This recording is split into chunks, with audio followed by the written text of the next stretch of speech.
I'm Matt Carpenter. And I'm Peg Keough. Welcome to the College Podcast. We are going to be your ultimate guides and helping you figure out how to navigate this maze in such a way that you don't lose your minds or your wallets. Let's get started.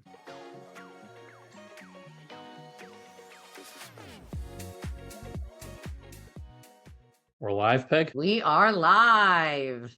Long time coming. This has been an idea for, I don't know, a couple of years now. This is the first ever episode of, wait for it, Season 1, Episode 1, College, with Matt Carpenter and Peg Keough.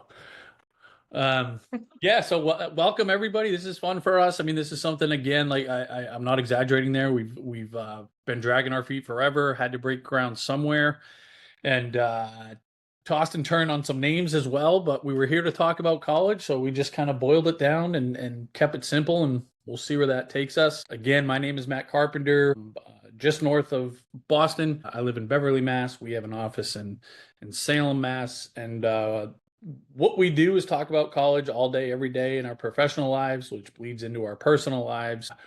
We're going to do that here. That's kind of our intention. And I think oftentimes when we're educating families about how this process works, we're really focused on the X's and O's and don't talk as much about the emotional component of this process. And I think we're going to kind of do the inverse relationship to that with this podcast is kind of our goal here. And I always love talking to my buddy, Peg. I'm excited to learn who we call the fairy godmother of financial aid. She's a Jersey girl living out in Seattle. And Peggy, why don't you introduce yourself and we'll see where it takes us. Yeah, you took the words out of my mouth. That's like one of the major way that I describe myself. Yeah. I grew up in Jersey, love Springsteen. And yeah, we started thinking about this, and we are experts in this field, but there's so much more to all of this than understanding what everything means and what the colleges are doing, and it's money, it's your kids. Matt says this all the time. I say it. It's like this perfect storm of emotions. And it's a process that has become so crazy. And it really doesn't have to be. It should be a process you're going through with your kids, getting them ready for the next chapter. That's when our kids pop out. That's the whole deal. How are we going to give them wings to be on their own? And I know college, they're not totally on their own. They're not paying all their bills, most kids at least. So it's a half step to that point. And yeah, we're just hoping on this podcast, the idea is for us to just be chatting, that this can be a complement to what we do on the more expert source of truth for all the college financial planning. That'll come into it a little, but just the emotional side of this, it's hugely emotional, right? And just for people in an intro, like, I have two kids, Shannon and Brennan. I'm going to date myself and be totally open here. They're 31 years old, twins, obviously. So I'm beyond this, but you just won't forget. Yeah, I don't forget it. I'll never forget when I dropped each of them off. It was very different. And we'll probably talk about that on one of these podcasts, right? Very different schools, very different drop-offs. But you want to make the most of this time when you have your kids and not have it all be stress and frustration. And it's hard because the process is convoluted, and they've got stuff coming from their friends and their high school and the media, and it's just a lot. So we want to just show up and keep having our mantras for you to help you get through the emotional side as well as that other side of understanding how it all works.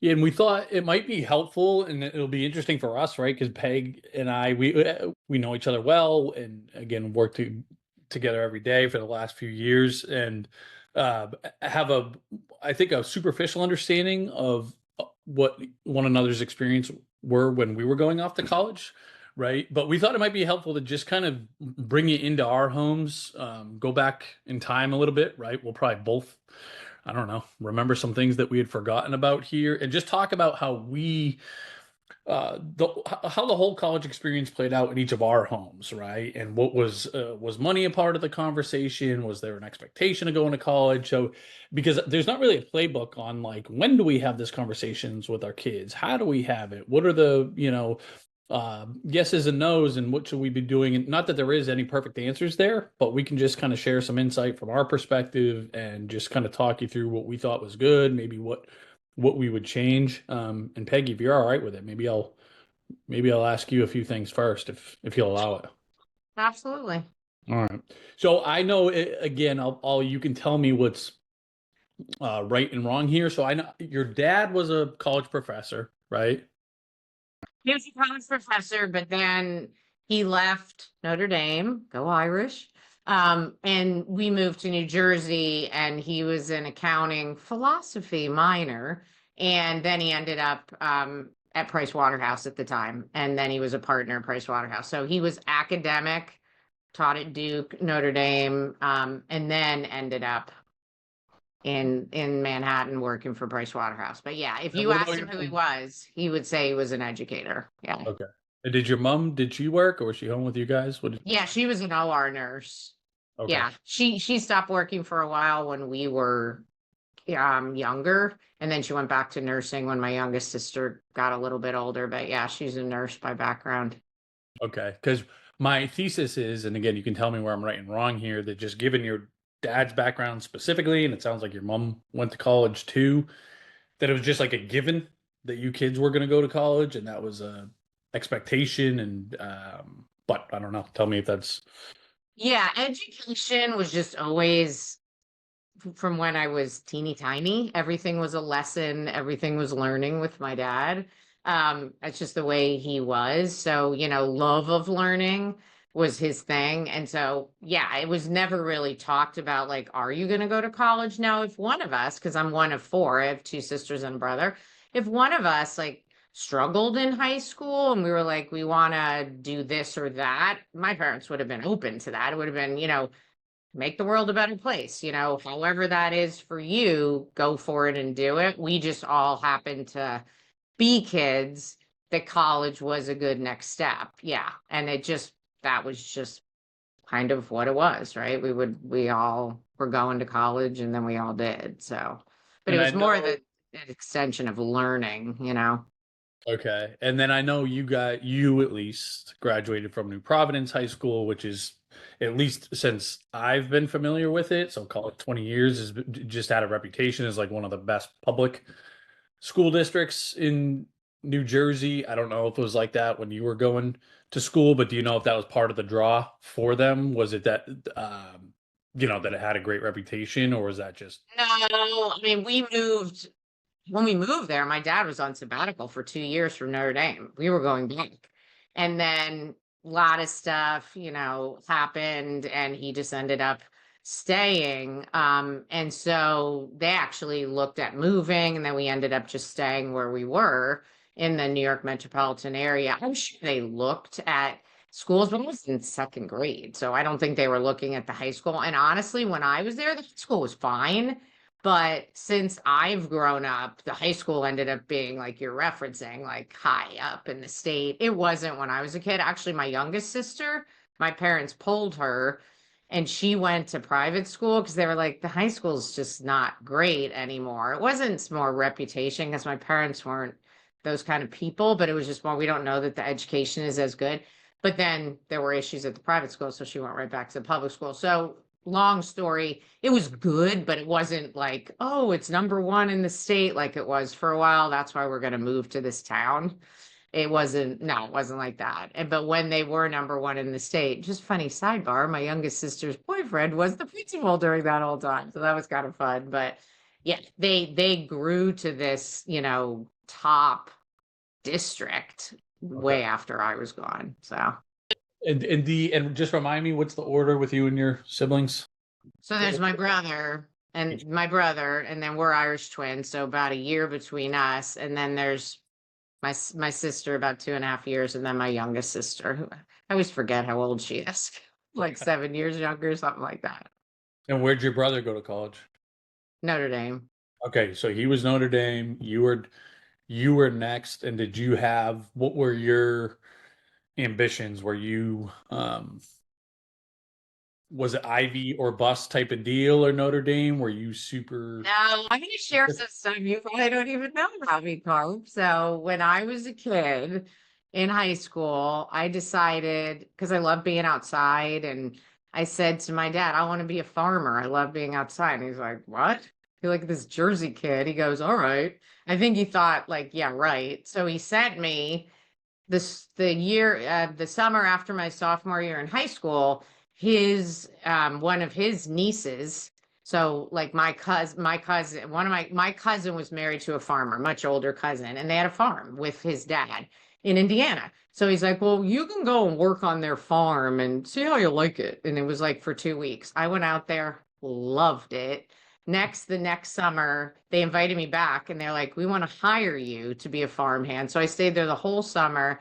So I was like, all right, I'm going to be a farmer. I'm going to go to college for agriculture, and we'll talk on other podcasts about my decision tree and things I should have done differently. But anyways, at this point, I'm like, and my parents were Now's like, as good a time as any if loves you want. it. Yeah, she loves it. So I just started looking at ag schools, which are the ag schools are typically the big state schools, right? So I was looking at, Purdue, Clemson, Wisconsin, like all of these big schools. There was no like rankings, prestige with my parents. They just weren't like that. The And you didn't care. appearances. What? You didn't care either. It wasn't a big deal for you. No, no, it just wasn't a thing we grew up with at all. My parents just weren't into doing stuff for that. That just wasn't their thing. And and then pretty far into it, I realized, oh, which I should have realized right away, Cornell has the best ag program. So I was like, well, first I got to apply there. It's the best program. It had nothing to do with being an Ivy. And this is literally what my parents said to me. We're not taking you to visit. It's a 4-hour drive, mind you, because you're never going to get in. There's no way you're going to get in. We're not wasting our time. But if you want to try, go ahead. So I was like, fine, I'll do it. Did it. Not a lot of stress or anything. Lo and behold, I get in. My parents were like, okay, I guess we have to go visit now since you got in. And then, I mean, my decision tree, the way I think was, well, I got to give myself the ultimate challenge. If this is the best ag school and I got in, I should go there. And I actually was all ready to go to University of Wisconsin-Madison. Just thought it was the greatest place in the world. That's where I would have ended up if it wasn't for Cornell.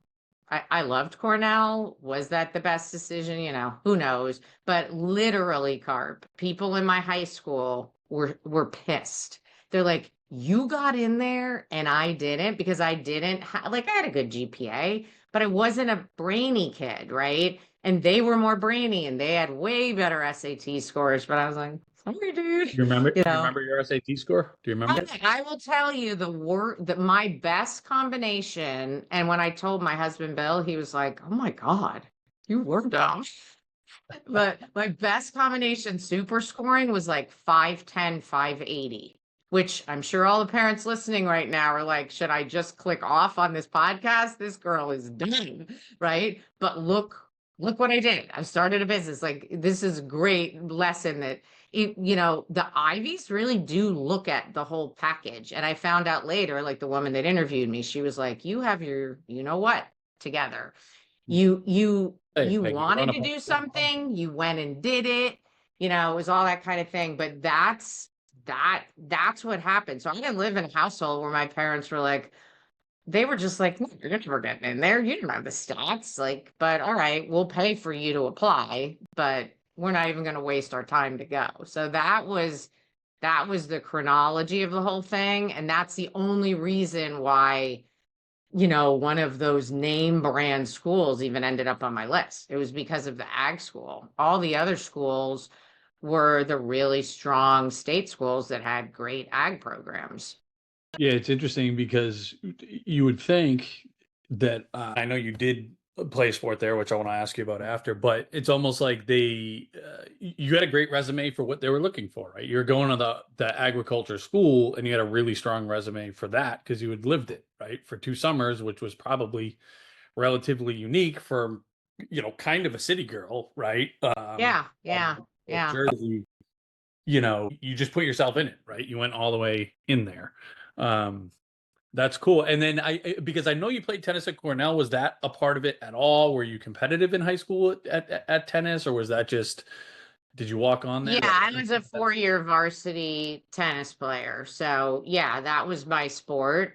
First it was basketball and then it ended up being tennis. But yeah, I played all 4 years varsity and I wasn't recruited by Cornell. Like it wasn't like that. And I went actually freshman year, didn't make it. And then I went in the summer after my freshman year at Cornell and paid out of my own pocket to train down in Florida at this like all day training center called Harry Hopman. And then went back sophomore year and tried out and made it. So then I played, yeah, I played tennis at Cornell, but that wasn't part of, oh, we want her because of tennis. I wasn't on their radar at all with okay. that. But I would say too, like I was that. I was the captain of the team 2 years. I was MVP. I was in plays and had leading roles, but these weren't things I did to get into college. This was just Peg being Peg. And that's really important, like not to try and choreograph your life to get into a Cornell or whatever your dream school is, Cornell College in Iowa, whatever your dream, be who you are and it'll just all work out. And that's just what happened with me. And it was just, I was just this happy-go-lucky kid. I got into Cornell. And honestly, when I got there, I realized very quickly, like, wow, I'm not as book smart as these kids. So I gotta get my act together, right? I was a smart person, but that level of intellectualism, I had to go up a notch, which was good for me. It was good for me, but Yeah. um, It different reminds me environment. of what the I'm forgetting her name of the moment, but she was admissions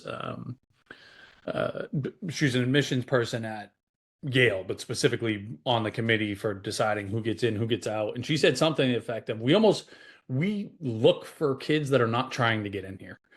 Right. And that's what she kind of Yeah. meant, like of like, oh, and I think they're unbelievably savvy at figuring out, okay, did this kid just put a bazillion extracurriculars on there because they think it'll help them get into Yale? Or are they actually incredibly passionate about what they are doing? And like they go and find those kids that are just like authentically into what they're into and they go all in on that, whatever it might be. Right. So I think you check that box for them. Now I got a question for you, Peggy, that I'm doing some reverse engineering here. I'm like, okay, dad's at this big CPA firm in Manhattan, tennis academy. Were you a Richie, Peggy? Did you grow up a Richie? We had, we, I didn't want, but I wouldn't say that. I mean, let's face it, both you and I are very, and if you look at the Lucky. world, we're both super richies, right? If you look at the country, we probably are too. I mean, the atmosphere in my house was not, none of us were spoiled. Money wasn't flowing. I didn't get a car when I was driving at the age of 17, none of that kind of stuff. My parents saved and invested in our college education. They saved for that. So, I mean, we had food on the table, we were taken care of, but I quite often was told, no, we're not buying that. That's expensive. That was a common theme, or save your own money and you can buy that for yourself, that kind of thing. So, Man, I'm surprised you come across as a snob, but the oh, thank you. That's lovely. yeah, but I have a real place that I'm going there because just curious if you have any memories of, and I do know what the college was not as insane as it is today, obviously, cost wise. But was that a part of the conversation? Was that a or not? Right? Just talk about that piece a little bit. Whatever you remember. I'd just be curious. Yeah, my parents didn't sit us down and say, this is what's affordable. My dad said, you can apply where you want. You have to justify. And I remember him saying, don't tell me you want to go to like Pepperdine. Not that Pepperdine's a bad school, just because you want to be down, on the shore. That's not going to be a good enough reason. And he just picked that out because it's in a beautiful setting.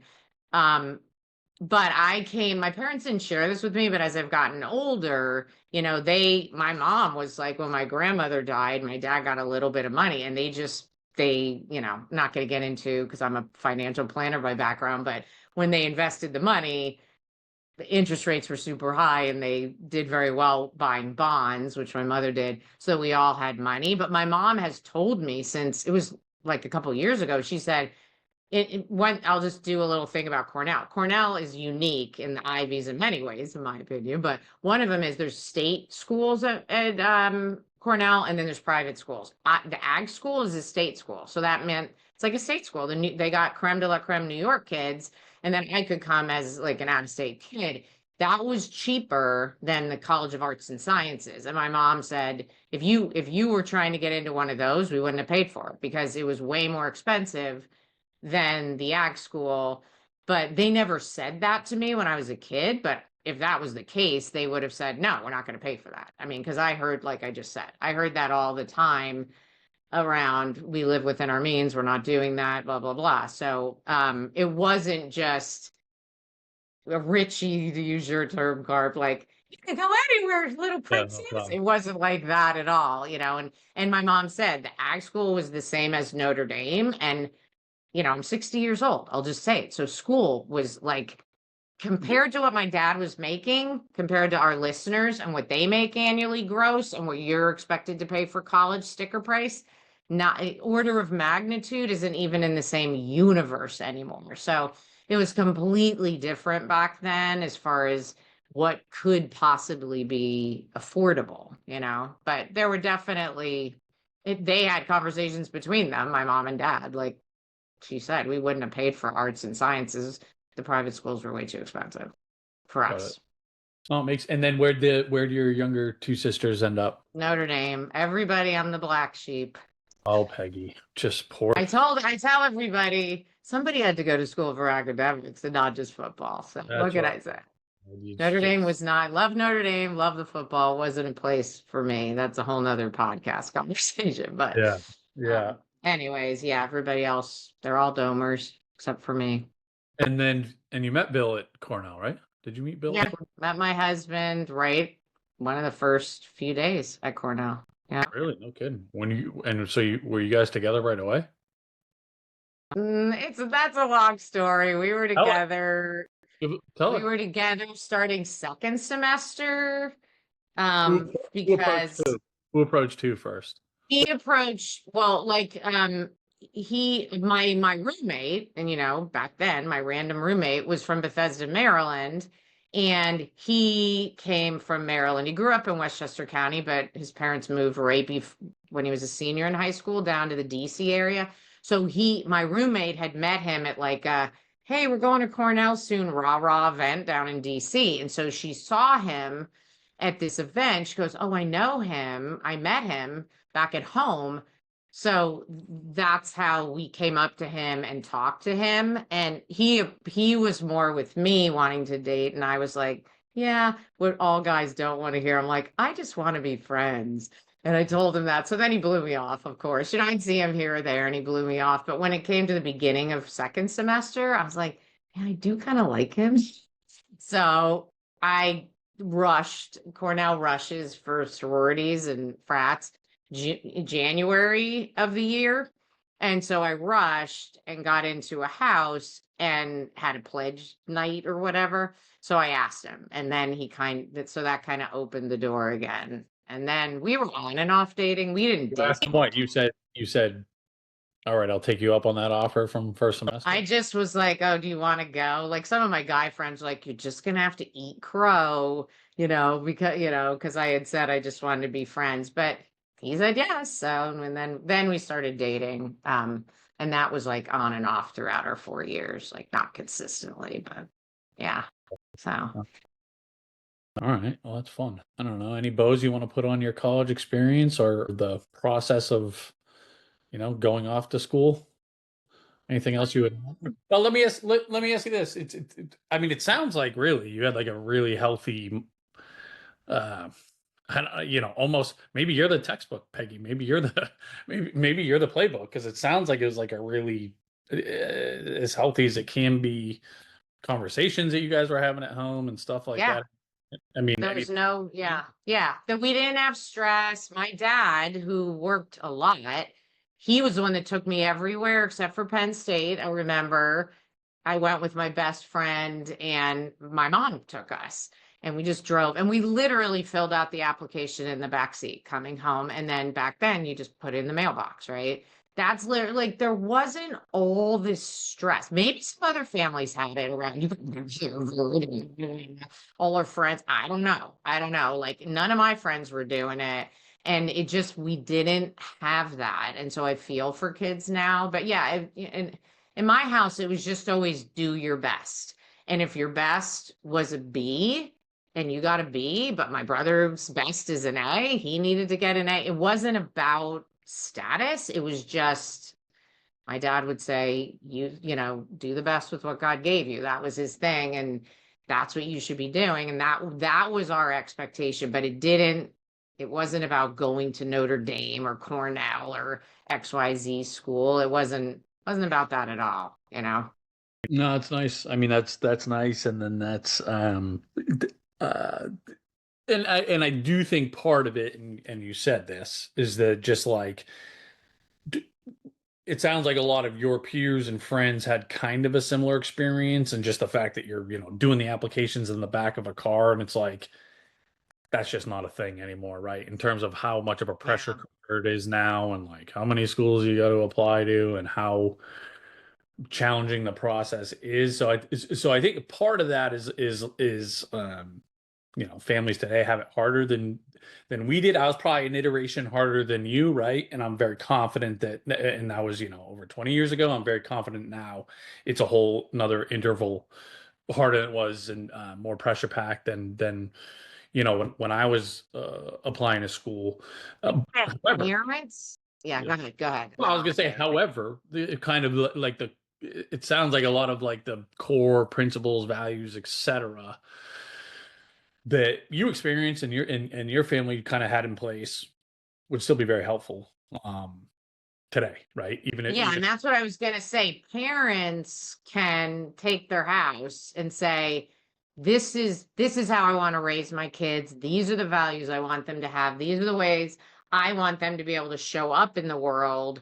And it doesn't really matter what's going on out there. Yeah, it's gonna be there. And the minute they go off to kindergarten, it all starts. But I did it with my two. It was constantly like, no, we're not doing that. No, that's not, and it just, you beat it into their heads. They're going to fight you. It's just, but it's not like, oh, I don't have control. It's just crazy and nutty. I have to be part of this. No, you can be a certain force in your home and it will sink in with your kids. It will, maybe even not when they're there. Remember, we were talking to my son at Indiana University and we had him on speaker and he was like, thanks so much for teaching me some of the stuff you did. I can't believe some of these kids, like they're not preparing and then they're not getting the grades they need to get into the business school. And we just kind of gave each other a thumbs up, like finally we hear something for all those years of trying to instill certain things in them. So it wasn't until he was like off on his own that some of it was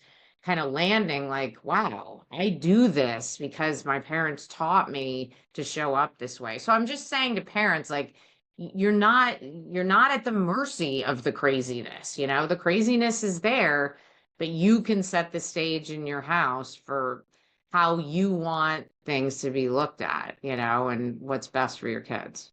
Yeah, and again, it's like I think it's harder to overcome now, right? Because you are fighting against so many societal challenges, but you have some agency, right? Yeah, but I would say that I'm calling BS on that one, Carpy. Uh, Anytime, I'm telling you can, things are always hard, right? But you just show up the way and you're on the hot seat now, right? So you've got, Emma's how old? 9. she's 10. She's turned 10. 10. Okay. Second. Yeah. So just so our listeners know, so I have 2 done. He's in the building up stages, right? So it's kind of fun because you're in a different part of the way different than I am, right? No I've doubt about sons. it. And Yeah. when I'm So looking, all all this stuff I'm sharing, I hope you're like taking a lot of notes there, buddy, because you could really, I'm going to be helping you as well as my listeners. I'm telling you, I am, and I do. I am. I try to be a sponge, right? Part of the, hopefully, part of the advantage of being in this profession my entire career is just being a fly on the wall for all these different family dynamics to try to pull from and try to pull what I think is good and I want to have an intention to aim for, right? But again, just Yeah. easier said than done. And I will double down on the fact that I think it's harder today with just what you're up against societally. It doesn't mean you can't do it. I just think it's a bigger challenge. I think it's a bigger hill to climb. And I think also, Peggy, and what I'm thinking is, we'll we will this one is going to kind of be your episode, whatever episode it's be. And then but here's where I think we're ultimately going to land. Yours is going to be closer to here's what you want to strive towards. I think mine's going to be closer to the other end of the spectrum. Not that it was a disaster by any stretch, but I think I'm going to have some more. I would have done this differently. I would have done this differently. I would have done this differently. And I think my parents would kind of say the same. Maybe part of that is because I was the oldest and there wasn't a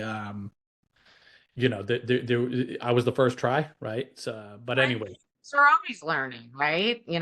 You're always learning as a parent and, so yeah, I'm sure that's part of it. Well, that's a good idea. We'll yeah, we'll uh we'll concentrate on you next time. But yeah, I I'll will be say, yeah, that it again, like I said at the beginning, it doesn't have to be so hard. So hopefully, well, I'm not going to say hopefully in this podcast, I know you're going to get these tidbits throughout our conversations where it's like, oh, that's landing for me. I'm going to implement that today, or I'm going to approach things a little differently starting today. And I mean, it'll help you as a parent, it'll help you with your relationship potentially with your spouse, if that's applicable, and your spouse or partner, and then with your kids, right? And you might not see it with your kids right away. It might be later, but it's like a constant journey when you're a parent. It just is. And this is just another chapter of parenting when they get into this going away, going away phase. all right, Peggy. Well, thanks for being such an open book. And yeah, my turn next. Yeah, yeah. All right, everybody. We'll talk to you the next time.